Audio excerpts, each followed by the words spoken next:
Wizards of the Coast messed up and accidentally spoiled the entirety of the upcoming Strixhaven Mystical Archive Secret Lair. And you know what that means? Time to take a look!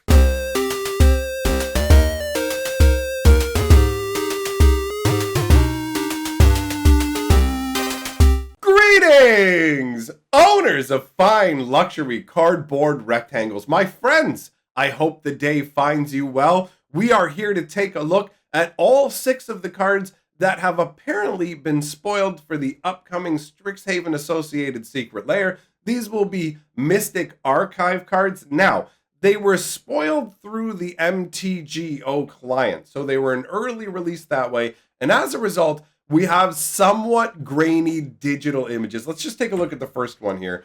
So we've got All Is Dust. Now, this is the highest quality version of the artwork that we have, but since it's an illicit early look, you're just going to kind of have to deal with it as it is. It's still cool to get to see the cards, even if we don't get to see them in their entirety of glory, right? Now, I have to say, off the top of my head, when it comes to these sort of Mystic Archive cards, I really love the way they look. So doing a secret lair in this treatment to go along with Strixhaven makes perfect sense.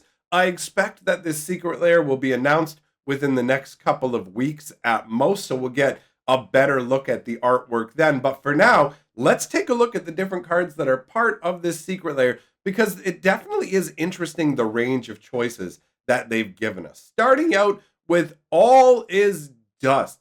Now, this card is interesting for a couple of reasons, not just because it's part of the Mystic Archive, but just because All Is Dust is a very unique feeling magic card, right? Like, this is a tribal Eldrazi sorcery, which feels really weird. Also, it's a colorless spell where you just spend 7 generic mana to cast it, right? So it's not aligned to any particular color, which you don't normally see with instants and sorceries, although Strixhaven is going a little further outside the normal realms of like the color boundaries when it comes to some of the lesson cards. So this actually does feel appropriate as an include for this Strixhaven secret lair. So what does All Is Dust do?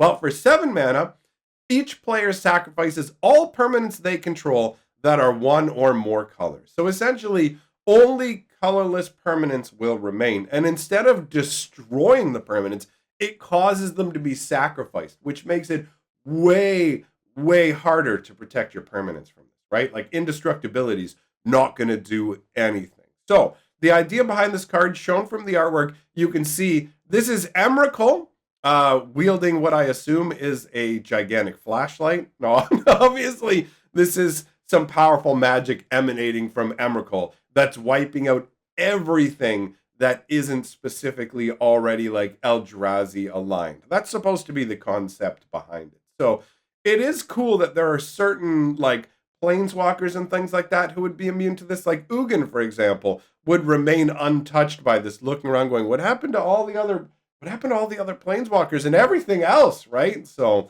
I definitely dig the flavor and concept of All Is Dust, and making a specialized version like this is actually a really smart choice on Wizards' part for the secret lair, because this is going to be a card that a ton of people want. Like, this is an auto include in my cube, for example. So overall, I'm looking forward to seeing a higher quality version of the artwork, but right away you can tell it's very clearly Emrakul turning everything to dust, which is pretty intense. It's a terrible way to go.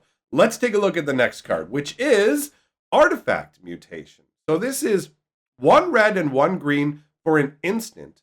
Destroy target artifact. It can't be regenerated. Create X 1/1 green sapperling creature tokens, where X is that artifact's mana value. Now, I do have to say overall, and I didn't mention this with the Emrakul card that we just looked at, All Is Dust, I do feel like so far these cards totally fit into the Mystic Archive concept, right? The Mystic Archive is supposed to be a repository of all worthwhile magic from across the planes. So the fact that they would have the magic that Emrakul used to turn things to dust makes perfect sense. Having a spell like Artifact Mutation also makes perfect sense because it's an incredibly potent spell. You look at what it does. Not only does it destroy an artifact, but that artifact can't be regenerated. And regeneration is a very powerful ability that we don't really see in Magic the Gathering anymore. They've kind of taken regeneration and thrown it off to the side. We may see it once in a blue moon, but it really does feel like overall they've decided to throw regeneration out the window and instead replace it with effects like indestructibility. Now, obviously, this doesn't get around indestructibility, but I've been playing Magic long enough to know how frustrating regenerating permanents are and the ability to be able to destroy them. This means it can not only take out like regular artifacts, but if you happen to have an artifact creature with regeneration or even something that would allow you to regenerate the artifact, it's not going to allow you to save the artifact, which makes this feel like a more potent smell. No. More potent spell. I can't even imagine what kind of a smell this spell makes. That's an idea for a video. What do you guys think? We could do, how does this spell smell? And we can just guess what the spells smell like. Some spells I wouldn't want to know the smell of. Anyways, artifact mutation is a really cool concept. The idea of taking the latent power and mana that are stored inside of an artifact and freeing them into natural growth is a really cool concept, where you have an artifact that's literally being transmuted into living beings, little saplings. And I've always loved thalids and saplings from the beginning of Magic, so for me, that's a really cool concept.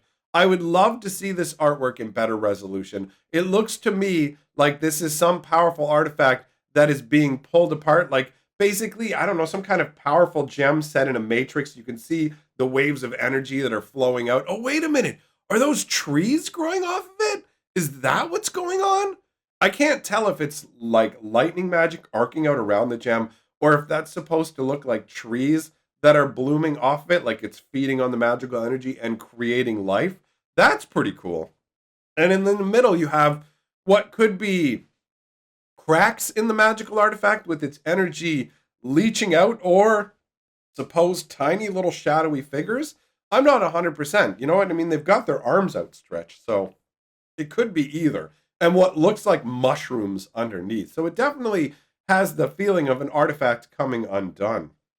I'm not sure what the most intriguing part to me is definitely the inky blackness in the middle there. It makes me wonder what's going on. But either way, very interesting card. Awesome choice to add to the Mystic Archives. The next card we have to look at is Drown in the Loch. So this is a very recent card, actually, right? This came from Throne of Eldraine. So it's 1 black and 1 blue for an instant. Choose one. Counter target spell with mana value less than or equal to the number of cards in its controller's graveyard. Or destroy target creature with mana value less than or equal to the number of the number of cards in its controller's graveyard. All right, so this to me, probably just because it comes, oh, whoa, what happened? Oh, no. All right, well, whatever. I'm Blur Boy now. Enjoy that. Barely they've had enough of my face. Come on, camera. Don't do me like this. How do you fix that? Does that fix it? Oh, no. Oh, I'm back. Okay. So, this card is originally from Throne of Eldraine, and it's not super exciting to me, and it honestly doesn't feel like a super powerful spell to add into the whole Mystic Archive. So, for me, on that level, it kind of falters. Although I do understand that this card is actually prominent. For some people are actually playing this right now in Magic and not just in Standard, right? So it's a card that people desire, but it is somewhat underwhelming. And I will also admit, I'm not 100% sure what's going on in the artwork here. I presume that this is all happening underwater. You've got what looks like you've got a couple of merfolk, some selkies or whatever coming up and dragging somebody down under the water. That is the vibe that it's giving me, right? And you've got the sword that's also like up above, so I guess it's supposed to represent either a creature or a spell. I don't know. I mean, this one's not that exciting to me. I'm gonna be real. I'm also gonna have a little sip of water because I'm professional and not editing that out. Let's move on. All right, we got Fire Covenant. This is a really, really interesting include. Okay, so Fire Covenant is originally from Ice Age, and this card got completely overlooked when it came out, but nowadays people recognize that it has a significant level. So, it's 1 red, 1 black, and 1. For an instant, as an additional cost to cast this spell, pay X life. Fire Covenant deals X damage divided as you choose among any number of target creatures. The reason that this card didn't really get picked by anybody back in the day was because nobody wanted to use spells that cost you a bunch of life. We didn't understand that it's like, wait a minute, think about this logically. Let's say I'm attacking you with 5/1/1s, right? You can cast this spell at instant speed, no less, and choose to do 5 damage divided amongst my 5 creatures. So 1 to each of my 1/1s. All 5 of my 1/1s get destroyed. And if I had managed to swing through and hit you with those, right, then you're going to go down by 5 life. But by casting Fire Covenant and paying the 5 life, you're in exactly the same position, except all those creatures are destroyed. So Fire Covenant is actually a very, very solid card. I mean, it's only 3 mana, and you can destroy, theoretically, I mean, if you play Commander, you can destroy up to 30 toughness worth of creatures without even blinking an eye and not losing the game, right? That is potent. And even in a 2-player game where you're starting with 20 life, you can feed a ton of your life force into this. And conceptually, this is a really cool idea. At the Fire Covenant, you're making the deal with some kind of fire spirit or whatever to channel this fire magic, but at the cost of your own life force, which is really cool. You've got the Burning Palm, and you can almost see, it looks like there's some design in it. I want to see the higher resolution, but I like the fact that this looks like, it almost looks like a statue, right? Where it's like, this doesn't look like the spell's actually being cast at the time. This looks like a stone statue where like the fire is flaming around the hand, and you could literally just like reach up and the flames will lick over and dance upon your hand, start to consume your life, where you can power flame magic through it all in one massive burst. It's a really cool concept as a card, and the power level definitely feels like it would fit into the Mystic Archive. So overall, I have to say, this is a really cool choice and a really unexpected choice. Most of the cards from this secret layer are hitting pretty hard for me. I definitely dig. Next up, we've got Fractured Identity. So this is 1 blue, 1 white, and 3 for a sorcery. Exile target non-land permanent. Each player other than its controller creates a token that's a copy of that permanent. So this is a really funky concept where you get to it's basically like a steal effect, but not quite, right? A lot of steal effects say, I'm going to take your thing. Your thing is my thing now. And in a 2-player game, this is going to function very similarly, where you're going to lose the permanent and I'm going to have the permanent. However, it is a token, so there's no way for you to get it back because your original thing is exiled and the token belongs to me. So in some ways, it creates like a more fragile version of theft, but functions similarly. Like if you steal one of my guys and then I play a bounce spell on my guy, then I get my guy back and you don't have my guy anymore. With Fractured Identity, if you get rid of my guy, I bounce the token, now the token's gone. So bounce still works the same way in terms of whoever casts the spell ends up losing the permanent that they have stolen, but it doesn't return to the original player. So it's like an improved version of theft. And the artwork is really funky. You have this woman with like a crown that's made out of fractured glass. Like basically, this is, I suppose, the token concept. Although it does actually feel more like this would be turning an already existing person into a duplicate of something else. Do you know what I mean? Like this looks like you have an everyday person where overlaid with some sort of like regal crown and someone else's eyes. It's very, very striking artwork. The way that they have the whole circle behind the individual as well and the waving blue patterns of energy. I really dig this. This is probably going to look amazing when we can see the actual regular art like full on instead of this somewhat hurtin' looking artwork. All right, and that leaves one card to talk about, my friends, and that is another Fracture associated card, and that's Fracturing Gust. And this is 3 hybrid green, white, and 2, so for a total of 5 to cast it. It's an instant. Destroy all artifacts and enchantments. You gain 2 life for each permanent destroyed. Way.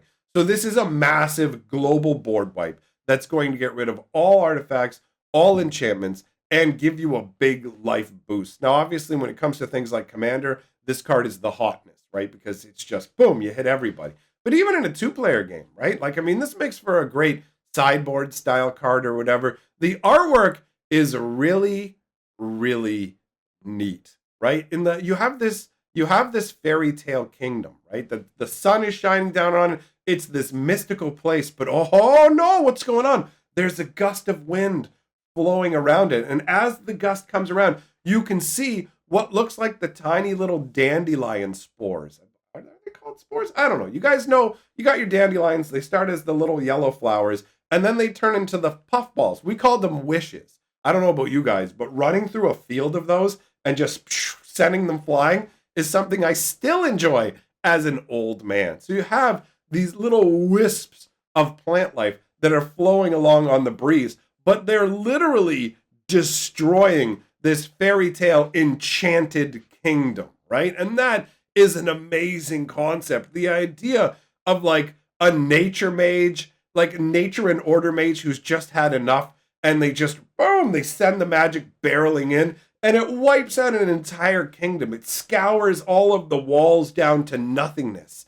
That is amazing. That is some high-level fairy tale stuff, and I dig it. So this is also another spell, just like the previous one we looked at, that definitely feels like it fits in at home in the Mystic Archive. For me, for real, the only card that feels like a bit of a miss is the Drown in the Loch. And whatever, that's not that big a deal. Overall, I really like the look of this secret lair, and I would like to own all of these cards. So it gets the thumbs up from me. You guys can let me know what you think in the comments below. List of my top patrons scrolling on by, and I did a video on a brand new game you may not have heard of. It's a funky little game that you probably want to go and check out. So I'm going to put a link up here on the screen to go and watch that video if that's something you would enjoy doing.